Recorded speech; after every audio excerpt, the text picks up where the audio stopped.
L'homme ne vivra pas de pain seulement, mais de toute parole qui sort de la bouche de Dieu. Voici votre moment de méditation quotidienne.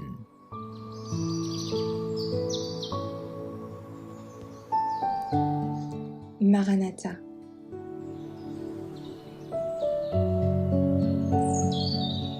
Le 23 janvier.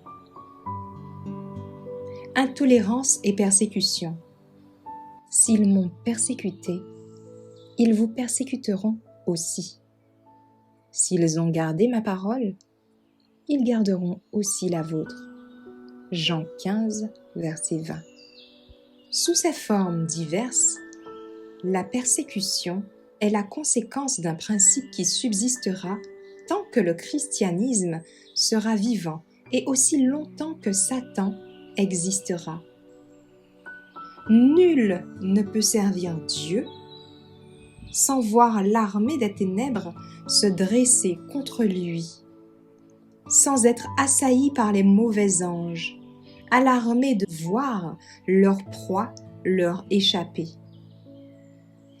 De faux croyants s'unissent aux esprits malins pour le séparer de Dieu par des offres séduisantes. Et quand celles-ci échouent, pour recourir à la contrainte et violenter sa conscience. Mais tant que Jésus plaide dans le sanctuaire céleste, l'influence du Saint-Esprit se fait sentir tant chez les magistrats que parmi le peuple. Elle s'exerce dans une certaine mesure par l'intermédiaire des lois du pays. Sans ces lois, la condition du monde serait bien pire qu'elle n'est. Si un bon nombre de magistrats sont d'actifs agents du tentateur, Dieu a aussi les siens parmi les hommes d'État.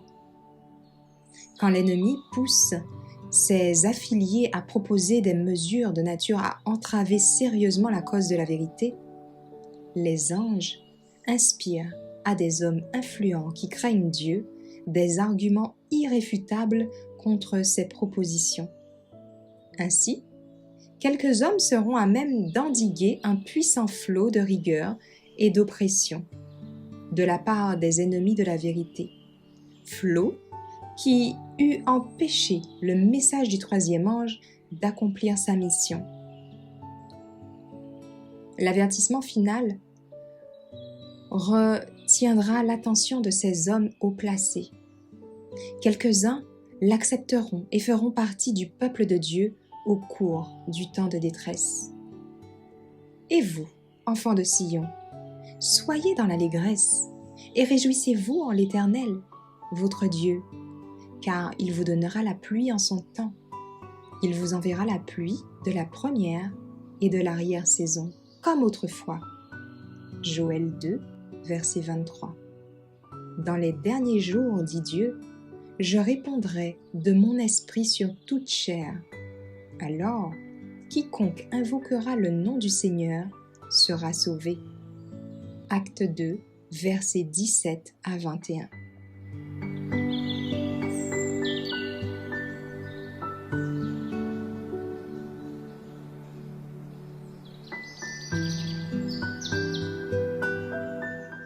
Merci d'avoir écouté cette présentation.